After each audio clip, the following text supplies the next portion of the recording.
Welcome to For the Love of Books, Bees Books Edition, a podcast by North Lanarkshire Libraries. Hello, this is Jenny and I'm here to talk about Bees Books. You may have realised that I don't have Pari with me today, but I do have somebody else, a special guest. We have Andrew with us today, who you might recognise from another podcast that the libraries put out, which is called, Andrew reminds me? Hi, first. So our podcast is That Didn't Happen in the Book, which is on hiatus until we can figure out how we're going to do it. But yes, we'll be back. Hopefully. We're keeping our fingers crossed. Yes. So you might recognise his voice. But apart from Andrew being here, it's just as normal. So Andrew, our theme this week is probably not. We're not entirely sure what inflection B wanted on that. So it could be probably not, something like that. Okay. We're not sure. Right. So how does your book and what is it fit into this? Okay. Oh, we're going right there already. Wow. So my book is called Glorious Exploits by, I don't know how to say their name, Ferdia Lennon, shall we say. And this fits into the theme for me because it is not the type of book I would normally read. Mm-hmm. It's not even probably not. It's just Definitely not. But if I was to pick that up, if somebody said to me, "Here's a book, would you like to read this?" I would look at the back of it. I would look at what it's about, and I would say, "No, that's probably not for me." Interesting. And that is how I came to the conclusion. It was recommended to me by somebody as well, and they went, "Oh, I think you would really like this book," and I looked at it and I thought, no. But I've just to sort of pacify them, I went, okay, I'll give it a go, and I put it in my bag. It's also like one of the books that we have here as a book group book, so there's copies out there. And again, as we've had this conversation, the sort of books that we read in book groups are generally probably not the type of books that I would read. Interesting. Well, I'm so going to find out if you liked it or not, and I'll tell you what my books are. Yes, please do. So my first one is Silverborn, The Mystery of Morrigan Crow, a Nevermore book by Jessica Townsend. And my second book is Iron Flame by Rebecca Yarros. Okay, that's a big they're book. both actually quite chunky. Yes. So the first one I'm going to talk about, Silverborn, is a junior book. We would have it as a red sticker, so junior fiction. Pari spoke about the third book in this series on our last podcast. This is the next book in the series. And so it's book 4, and there was a bit of me that thought, right, we're on book 4 now of a series. It's probably not going to be good as the rest of the series. You know, by that point, sometimes authors are flagging slightly, all that kind of stuff. No, this is brilliant. And I take it you've read the rest of them? Yes. Did you just plunge in with No. Pari had recommended the first one many moons ago on the podcast. And surprisingly enough, we both seen it come in and we both read it at the same time. So I know Pari's opinions of it as well, which are very similar to mine, right? As usual. But it's a wonderful book. And the author hasn't flagged at all. So because you don't know it, I'll give you a quick recap. So Morrigan Crow, it's set in kind of... Just to say to anybody that obviously you can't see, the front cover is a girl with a red sort of bow thing in her hair, with lots of weird things, swirls about her, like magic-y things. And I don't know what that is above her. Oh, it's a dragon. Yes. So is she... What's her name? Her name is Morrigan Crow. That's what I was about to ask. And then I was about to say, is that Morrigan Crow? And then I thought, maybe her name's Silverborn. No, she's Morrigan Crow. So she's Morrigan Crow. The series is about Morrigan Crow. Right. It's set in a different universe in VRN, slightly magical. And originally Morrigan was from somewhere where they don't seem to have much magic. But she was fated to die, I think, on a particular birthday, probably the 12th, because that seems to be a big birthday. But she gets smuggled into this kind of other place, which is the same universe, the same planet, the same place, but it does have magic. And basically she's smuggled in, and starts learning magic. So basically, at the heart of it, it's a magic school that she goes to and gets taught things, but there's loads of other stuff happening around it. There's a baddie, Ezra Squall, who's like a proper evil baddie. And it turns out that although the school teaches magic, there's another kind of magic out there as well. And she has that magic. So she has slightly different than what everybody else has. It's not like a bad magic, it's not a black magic. Well, everybody thinks it is. Right. So she's a wintersmith. No, that's not the right word. She's a something else. Pari, we need you. So she's got this kind of magic that everybody doesn't like. The big baddie, Ezra Squall, he's that kind of person, and did really bad things with his magic. In the previous book to this one, she kind of learned that actually not everybody who had this magic was bad. They used their magic for good. So one person made a theme park, basically, but the only people that could get into it were kids from poor families. So only they could get into it. So it's like a nice kind of a thing. Somebody else made a hotel made of water or something, which didn't particularly end well, but the good thing was there. But Ezra is very much taken this and made it bad. Right. And he disappeared. He's gone. But now he's come back. Right. So in this book, it follows up from the previous book that basically Ezra can only visit this world in kind of not a ghostly sense, but he's not physically there. Yeah. So he can't physically do anything. But basically, he's trying to teach her how to use her magic because so can he kind of control things from wherever he is? A little bit with his mind. Yes, a little bit, a little bit. But basically, nobody is there to teach her how to use her magic. There is in the school a big kind of area where they were taught before, and they have these kind of moments in time clipped out that you can rewatch. Right. And it's some of the previous, and I can't remember what they're called, I do apologise, who use this magic. You know, wee snippets of them. Some of them have got Ezra in it as a young boy, and you kind of see how he develops, but it's not the same as somebody actually teaching you. You're seeing everything secondhand. Basically, It's not even like a YouTube video where somebody's doing it step by step. You know, it's happened already, and you're just seeing what happened, kind of a thing.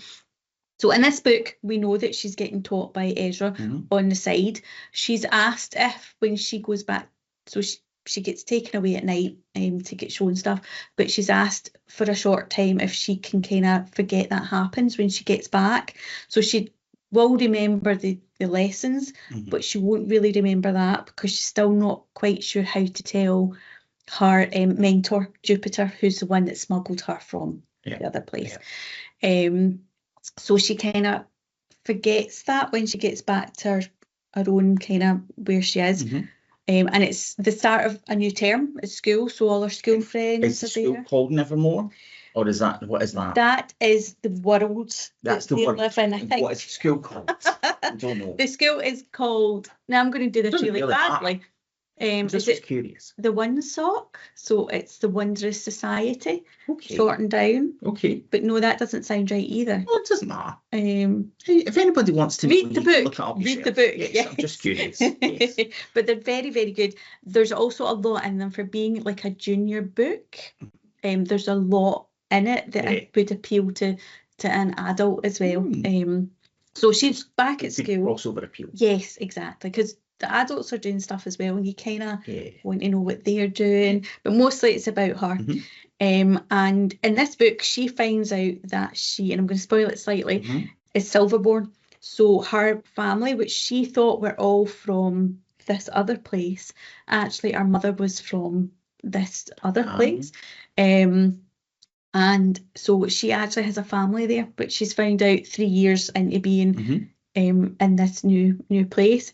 And they are Silverborn. So basically they live kind of in the same place, but on a sort of separate islandy bit. Seems a bit like Venice. There's kind of like water going through it and bridges and things like that. And it's kind of posh. So this is where the families are that have been around for a long, long time. They don't work. that they don't have jobs because Yeah. it's beneath them. Mhm. They just basically kind of loaf around and have a great time, but there's stuff happening underneath. So she goes, she finds out that she's, part of this family. Although she's been outed to the society as a wondersmith, that's what I'm looking for, not a wintersmith. Wintersmith, was that not in Terry Pratchett? Yes. I was thinking maybe it was the same, but then I thought, maybe No, not. it's a wonder because their magic is called wonder. So they are, although a lot of people are kind of like, oh, this is bad, you should be banned, it's bad magic. Actually, her family, the Darlings, have kind of said, well, actually, this is quite special. She can do bits and pieces. So they kind of invite her over, and then she ends up staying because it's one of those kind of places where time doesn't really mean anything, that you're just kind of every day going to a party, every day you're doing this. It's very kind of... That's my everyday, Jenny. Yes. It doesn't mean anything. That's my whole life. Except you don't go to a party every day. No. But it's quite decadent. It's quite, there's loads of food and things like that. And she kind of gets drawn in, and then there's a murder. And then it starts like with the whole kind of finding out what happened and everything. And it's just a wonderful book. And as I say, book 4, I kind of thought maybe at this point, it's going to flag slightly, run out over the years. No, absolutely not. The author, Jessica Townsend, is kind of tied in again, things that you'd forgotten about from early books. She's kind of introduced new characters, but not in a way that it's like, you don't fit into this story. It absolutely flows. And Morrigan now she's growing up slightly. She's now a teenager. She's got her own opinions of things. So when her mentor, Jupiter, kind of tells her something, she kind of throws, not a tantrum as such, but it's that kind of, I'm a teenager now, you need to start treating me differently. And of course, poor Jupiter, who's not a parent of any kind, is just kind of trying to find his feet, is kind of thrown a bit like about that. So there's loads of like kind of side stories in it as well.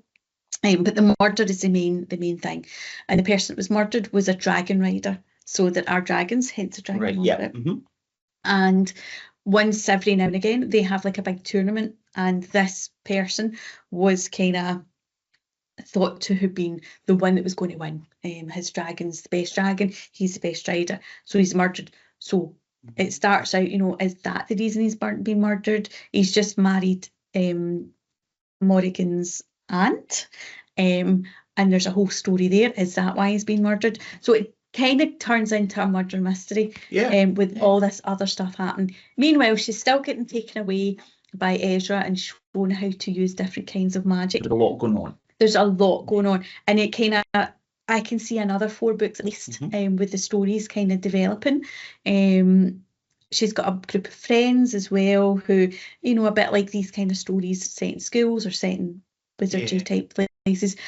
Some of them are on our side, some of them are not. We kind of learn more about them as well. And it's just a wonderful book.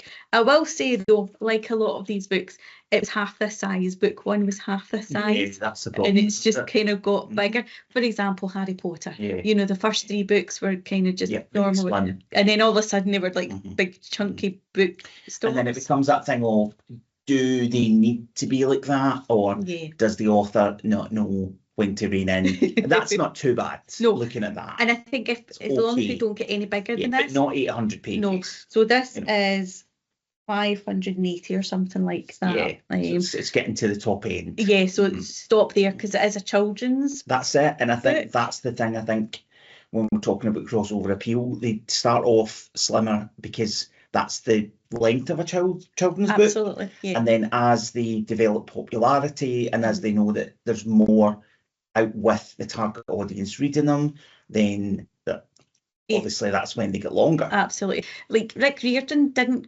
really do that. His books, only became slightly bigger as the series went on. But there are other books, even in the adult books. Sometimes the first in a series can be a normal size book, and then by the time you get to book 4, it's like, I mean, there's definitely, it's on the topic that we're on, that's another of my probably notes. If I pick a book up and I look at the size of it and I just think, and I suppose it shouldn't put you off, but that would immediately make me go, I don't want to read a book that's that length. I don't, you see these out there, who's the woman that's now dead, Jenny, and her books are all like doorstops. Oh. Lucinda Riley. Yes. All those shadow sisters. Yeah, she's dead. Yes. Did she just have a new book? Plot twist, everybody. Her son wrote it. Right, okay. It must have been like her outline, and her son wrote the book. I should know these were from the library, but there you go. But they're all that size, and that is 100%. That would put me off starting something. Yeah. And I think that if they start off, smaller, that's not too bad, because by the time you get to like book 5, 6, 7, you're invested and you don't mind. But starting off with a massive book, exactly. And so they're clever in what they do. Yes, clever in how they develop it. But bear in mind, this is a children's book. Yes. You don't want it to get too much bigger. No. Because I don't think 12 to 14-year-olds would possibly want more, if you know what I mean. Also, don't do what some others do and cut the book into two and say it's two separate books when really it's one story. Well, that's the problem. But this was definitely left that there's more to come. She's just discovered a new not strain of magic, but a new kind of string to her bow, shall we say. And we want to know what happens. She's told Jupiter now at the very end of this book, sorry, spoiler, that Ezra is kind of, so we want to know what he thinks of that. It's just kind of, he's went, okay, I'd like to meet him in this kind of ghosty space. But we want to know how that works, because Jupiter's very much on Morrigan's side, even when she doesn't think so. He's very much on her side, and he knew about her family but didn't want to tell her because he knew what that society was like, and kind of wanted her to find herself before she was it's things like that. He's very much on her side, but teenagers do not know this. They do not care. And when she finds out that he knew about it, that's when she kind of throws a tantrum and says, well, you should have told me, I'm an adult now, and that kind of a thing. So yes, definitely a probably yes. Yes, definitely yes. Good. Yes, that's a So tell me about your book. So Glorious Exploits. So from the cover, yes, it looks like a kind of Greek urn. Yes, with Greek figures at the bottom. Yes, it's not.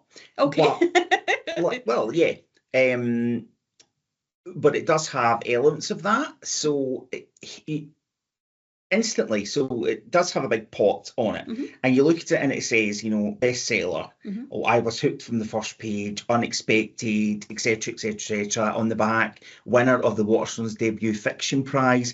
Now, all these things, terrible as it is, make me go, no. I'm exactly the same, Andrew. I would look at that and go, no. There's too many people saying that it's good. Yeah. And have any of them read it?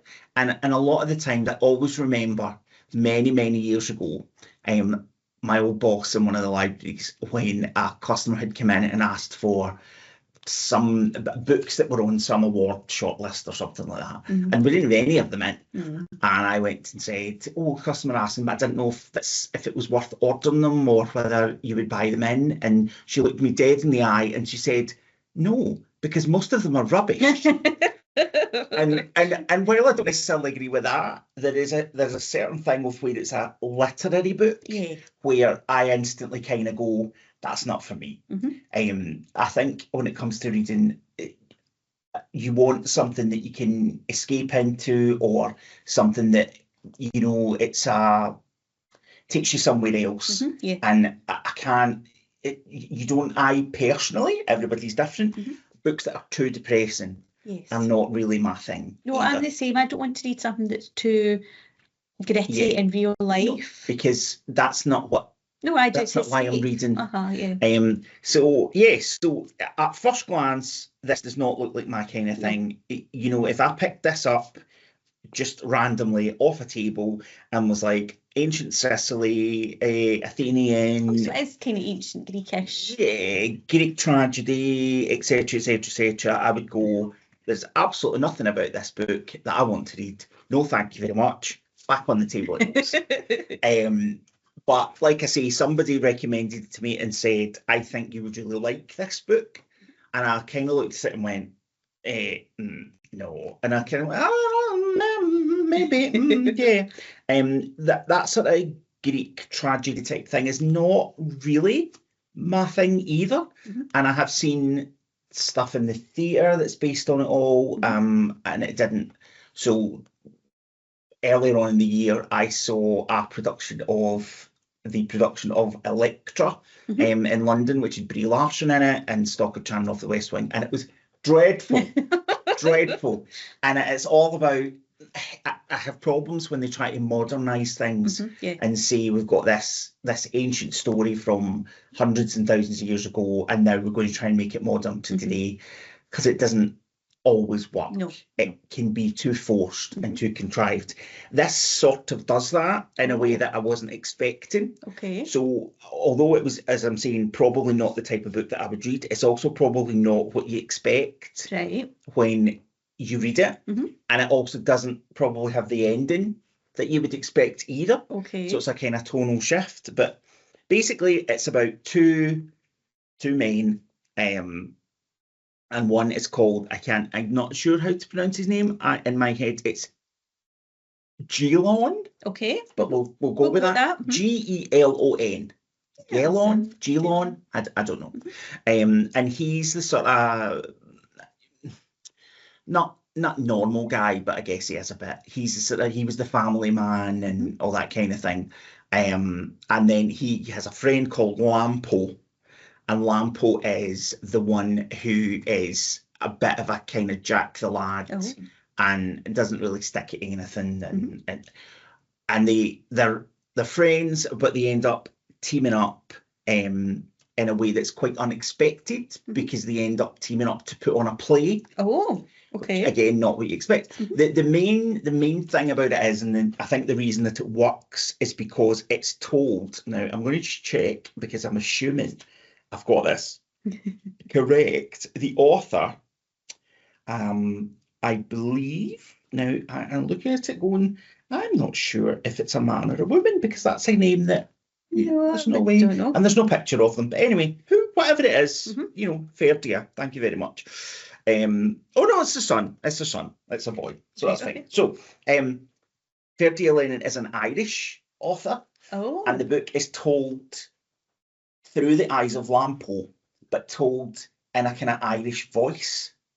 Okay. So it's layers upon layers upon layers. So it's not your traditional, oh, thou must forsooth, and that's Shakespeare, you know what I mean, and all that kind of stuff. It's totally not. And at first, I didn't really realise when I started it, I wasn't sure, because I didn't look to see where the author was from.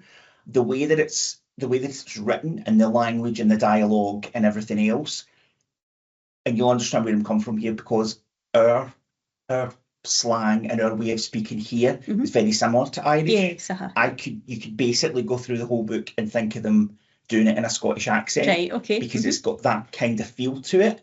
It's not slang in the way that you don't understand what they're saying, but how they're saying it is just like normal speaking, right?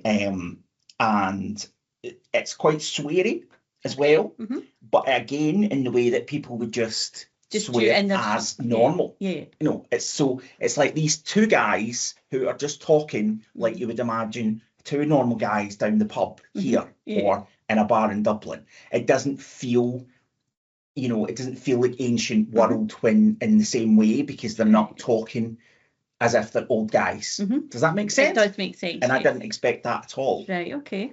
So I think the language definitely sells it, the way that it's written.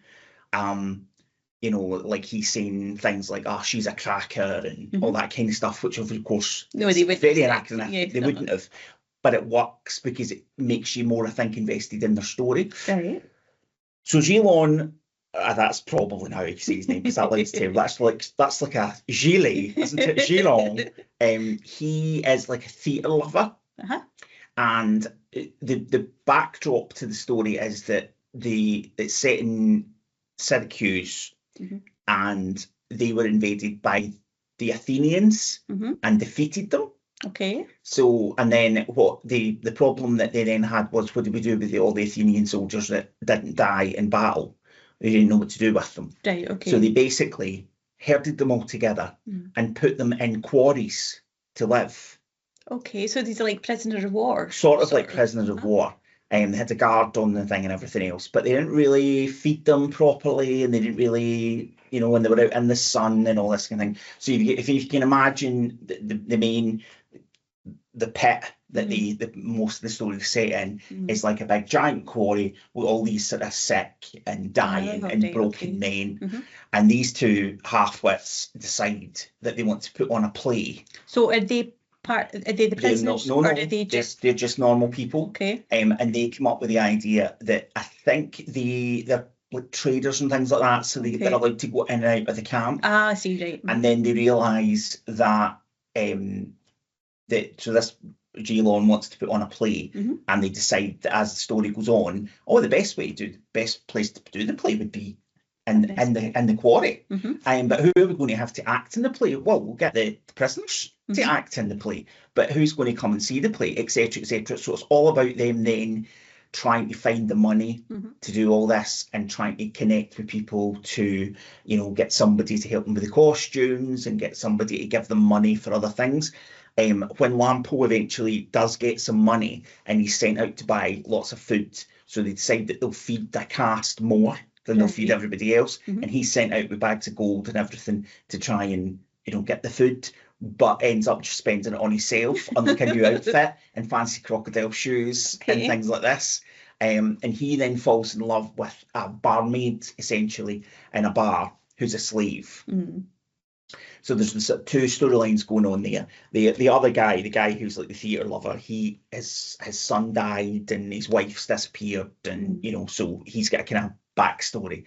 And it all builds up to this production. So they're doing Medea and they're doing the Trojan Women, a sort of double bill, and with these guys that are in the camp.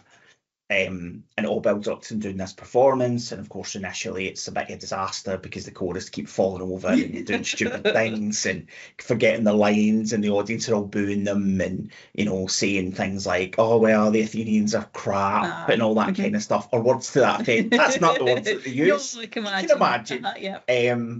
And then suddenly something happens, and it's like they all get invested in the performance, and they get like transfixed, and they're crying, and there's all these things. So you kind of go, oh wow, it's going to pay off for them. Meanwhile, Lampo wants to buy the girl that he's in love with, so that he can set her free and they can be together.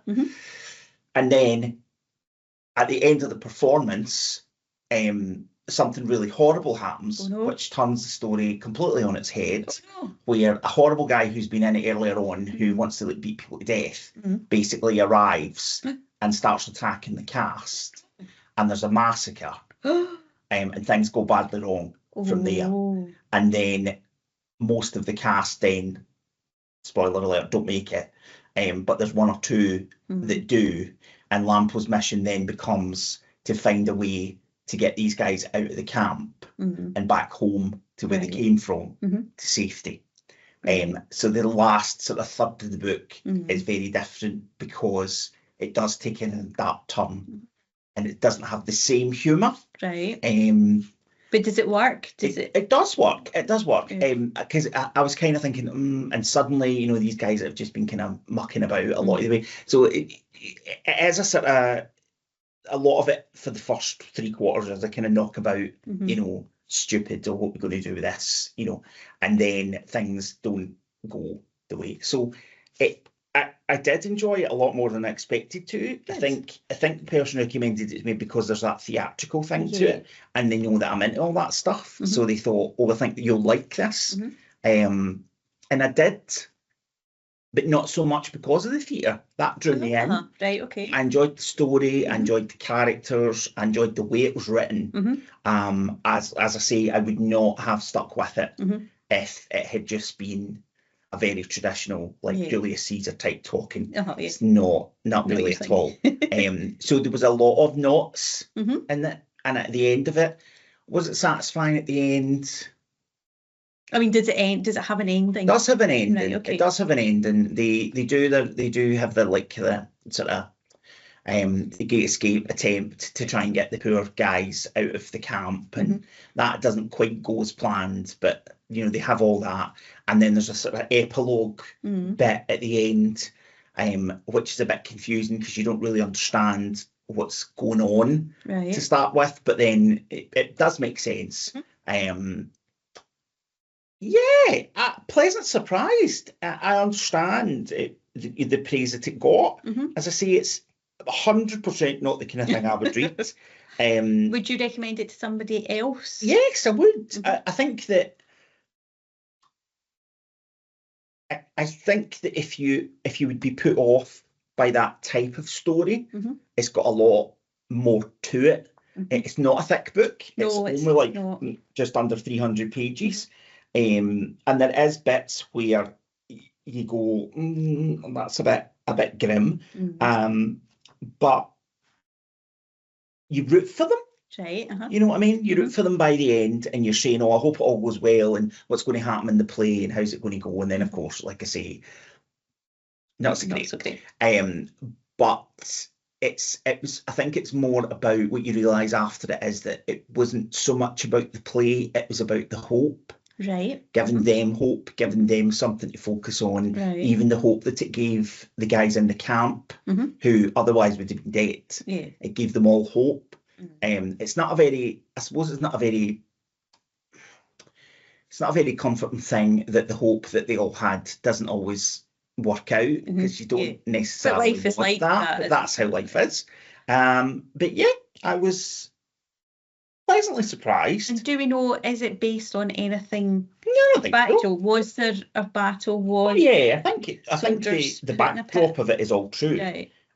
But I don't imagine it really happened. You know, I don't imagine that this story of them putting on the play in the blinking quarry with all the sort of skeleton men. I don't imagine that happened, but all the stuff about, you know, I would think Carthage and you know, Athens and Syracuse and everything. But yeah, so not my thing in the least. I must admit that the cover, even without all the quotes and everything, the cover would not excite me. It would not make me want to read it. It is very monochromatic. It's very black and yellow and quite. I would never have picked it up to read it if it had been recommended. So I suppose it's about giving yourself a shot, isn't it? And would you read something by that author again? If it was written in the same way, if it was written in that kind of, you know, making it all, what's the term? I think they say in Dublinese or something. So if they made it like, you know, like a story like that was and from another place, but in our kind of more contemporary everyday language. It's good that it works. Yes, because it doesn't always work. So, for example, the Baz Luhrmann Romeo and Juliet, I think works really well because although they're speaking the language from the play, the visuals are modern, and so you can connect with it. Whereas other things, when they do it kind of modern, it just seems a bit. This would be the kind of the flip side of that. So that if they made this into something, it would be, you know, old-fashioned visuals, but modern language. But the same thing's true. I would. It would be interesting to see if they developed it into something else, a film, for example, how they would do it. And I would keep an eye out to see what the person wrote next. And how Ferdia? What's it? Ferdia Lennon. Appears to be a boy because it tells you at the back. Oh, right, okay. Something about his mum and his son. But yeah, it says at the back, like the best things in life, love, friendship, art itself, it will reveal the very worst and the very best of what humans are capable of. What could possibly go wrong?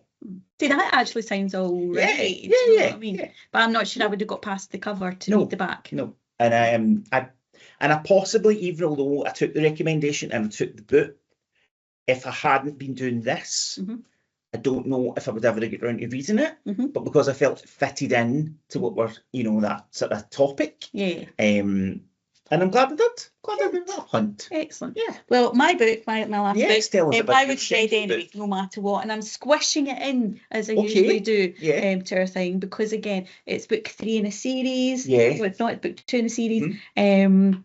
And I did, just to point out, I did when I was asking Pari for advice Mhm. before today, and I said, what sort of stuff would we read? What kind of, and her recommendation was sometimes Jennie's picks are a tangent. yes, But, but they work. B doesn't mind. It's No, fine. right. It's good to know.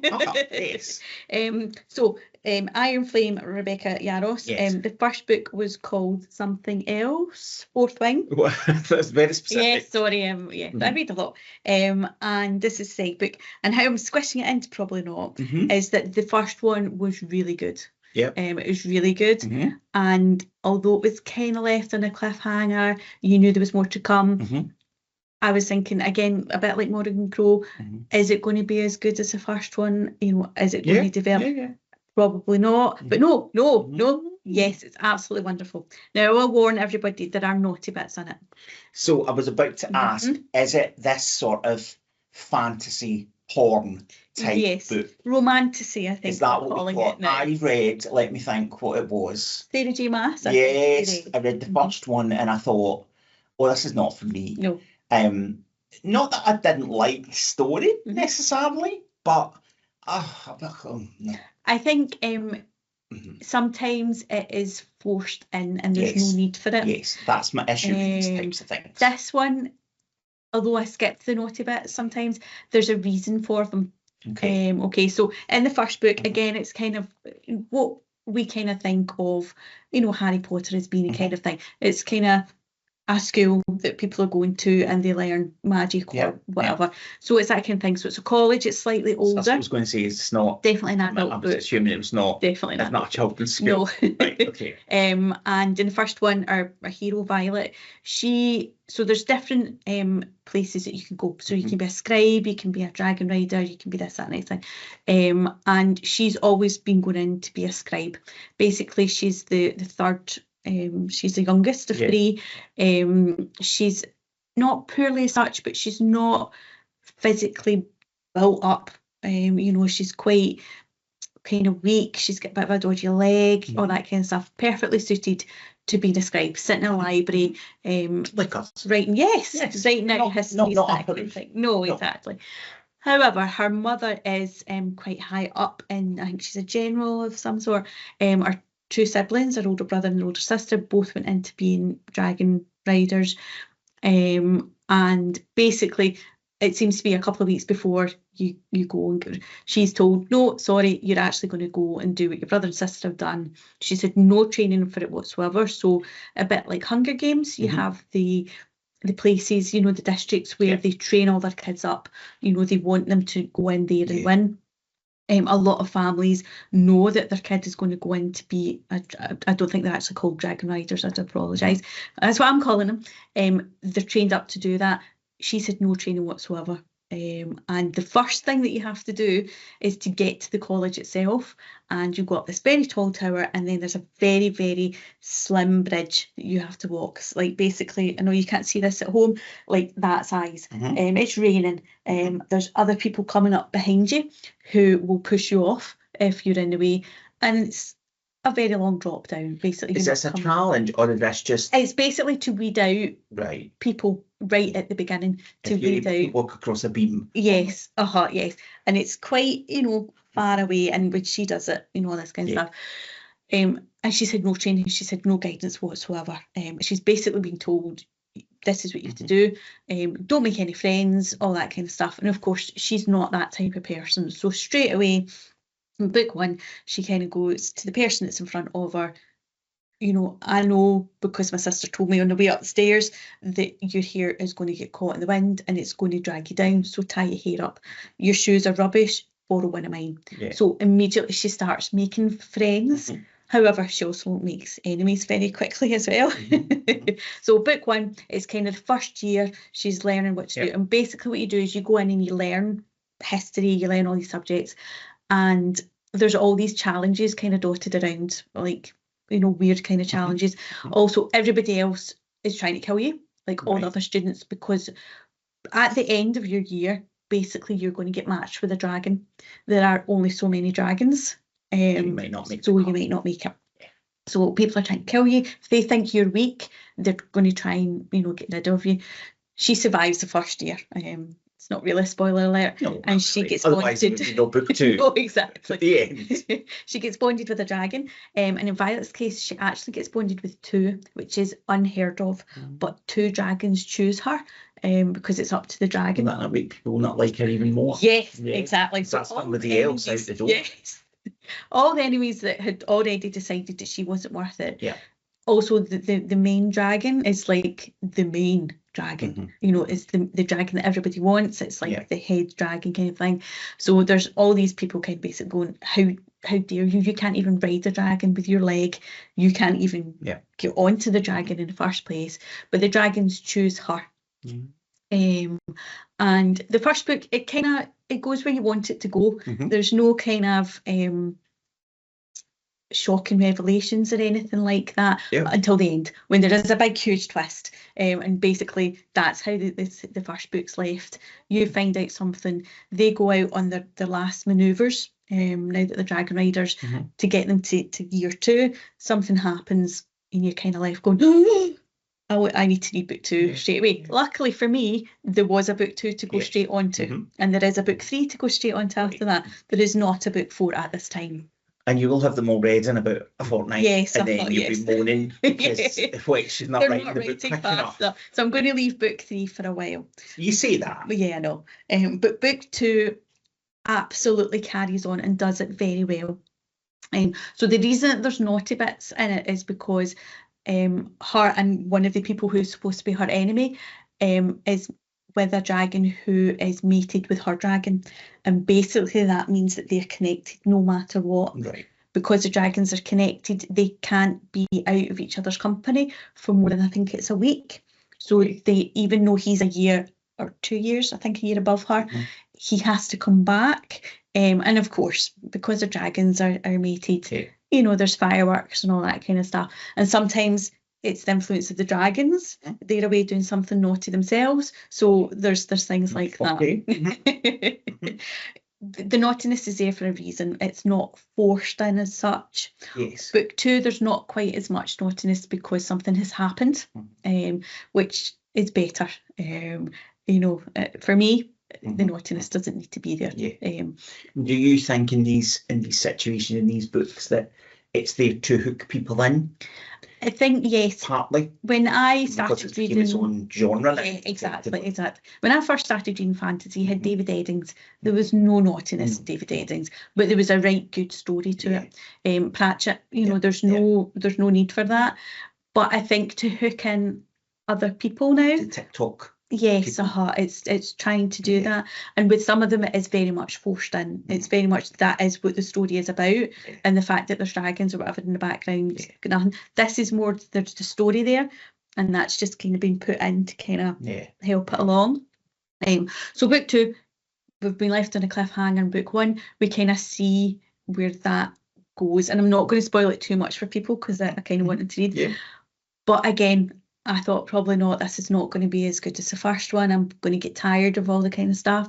But no, I was hooked and I did read it really quickly. And again, book 2 ends on a cliffhanger. So it goes where you think you want it to go. You discover a secret. The secret is suddenly everybody knows this secret. People have been keeping this secret for 100 years. And basically it's out there now. There's still people denying this. There's different types of magic.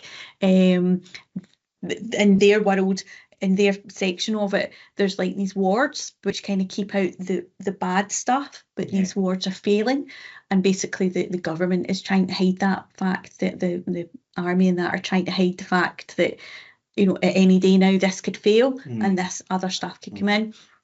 She finds this out, and this book is basically about how they're going to manage that, how they know this. Some people are knowing it, but other people are kind of trying to shut all that down.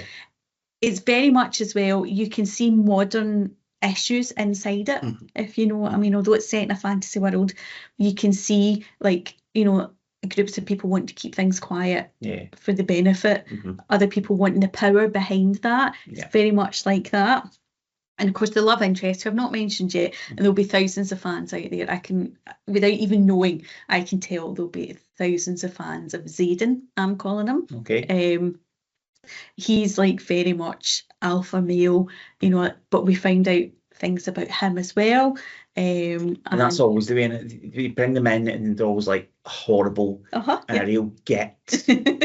and you kind of think to yourself, and she's always attracted to him despite the fact that he's a horror. No, and exactly. then always some tragic backstory. And sometimes you feel like, does that excuse his behaviour? Does that excuse how he speaks? It absolutely does. Yeah, because we would forgive him everything. That's 100% of where we could put sexist here. It's 100% of women think the same. It is, yes.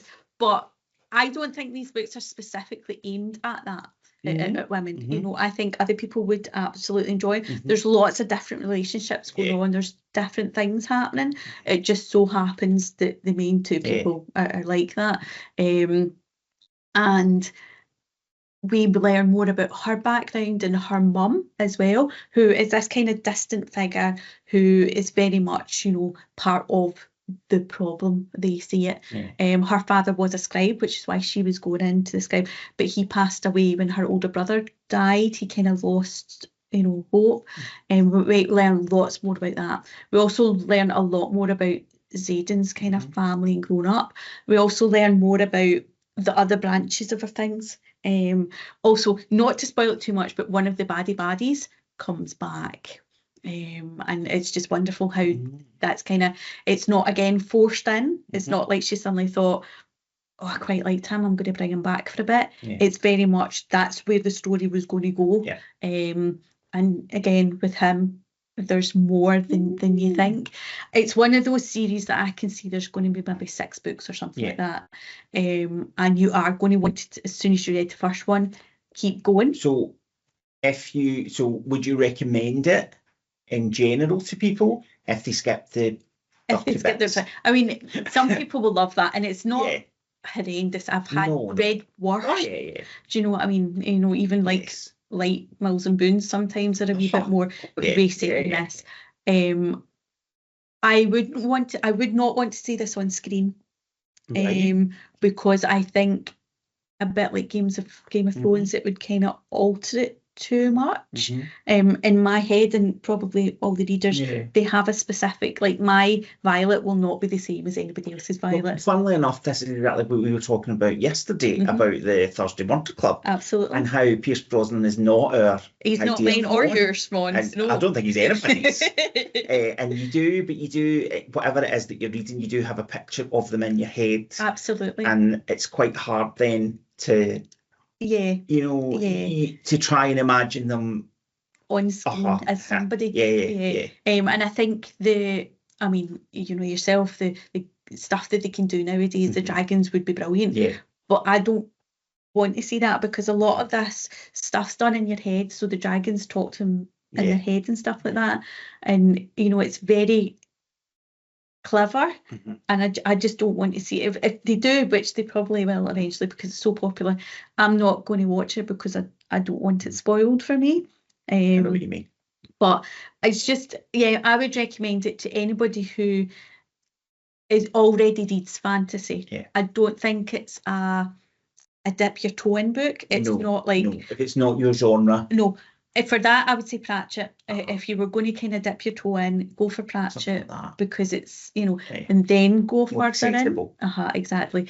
This is for people who already know this kind of world, who already, you know about dragons and know, you know, have ideas about that kind of stuff, and who are not put off by violence and are not put off by the naughty bits.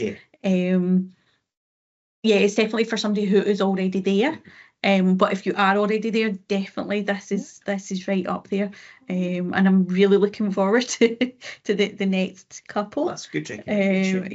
But the Cliff. But they're very popular. They are, very popular. And again, I probably would not have started reading this if a customer hadn't brought that back the first one and immediately wanted to order the second and the third one, and had said to me, "This is really good." I don't follow TikTok and all that kind of stuff. No, All me that either. kind of stuff goes over my head. Yeah. So when books suddenly become popular in the libraries, we don't always know why. No, Do you know that's what I true. mean? Yeah. But this suddenly just, became really Yeah. popular. And I thought, oh, I'll give it a go. And absolutely was hooked with the first one pretty much straight away. Absolutely hooked. And I am totally hooked now. Good. But yeah, so it was probably not going to be good as first one, Mhm. and it definitely was. So what we would say is then at the end of this, all the books that we were a bit sceptical about. That's really what we would say. I was sceptical that I would like the book at all. You were sceptical that they wouldn't live up to what you were hoping, but none of that really came to pass. So sorry, B. It's yes, complete opposite, isn't it? yes, but that's a good thing. That's fine. No, absolutely. Yeah, excellent. Well, Andrew, thank you very much for your No, company well, that's today. fine. We also thought earlier on, didn't we, that this wasn't going to maybe be as long No, a and discussion, and we've managed to spread it out. So yeah, I think with anybody that works in libraries and who are a reader, they start talking about books and they could go on all day. Yeah. But yes, we should come to the end. So thank you very much for your company. You're very welcome. What have you got lined up next time? So next time, Pari will not be back either. She is away on her adventures, which is ridiculous. But I'm sure she'll tell us about. No dragons. Actual dragons. But next time, Mark, the lovely Mark, will be here as well. And our challenge for next time will be bookshop. Now, again, I have no idea how B wants us to inflect that, but it's the kind of word you can't really do much with. Bookshop. No. Bookshop? No. Bookshop. A book about a bookshop, a book set in a bookshop, exactly. That sort of thing. Yes, Yeah, excellent. Mark works in a bookshop, so he can pretty much read anything he wants because he can squeeze it in like that. Yes, so that's true. Yes. So that's a very wide. Yes. Yeah. So we'll see what happens next time. And thank you.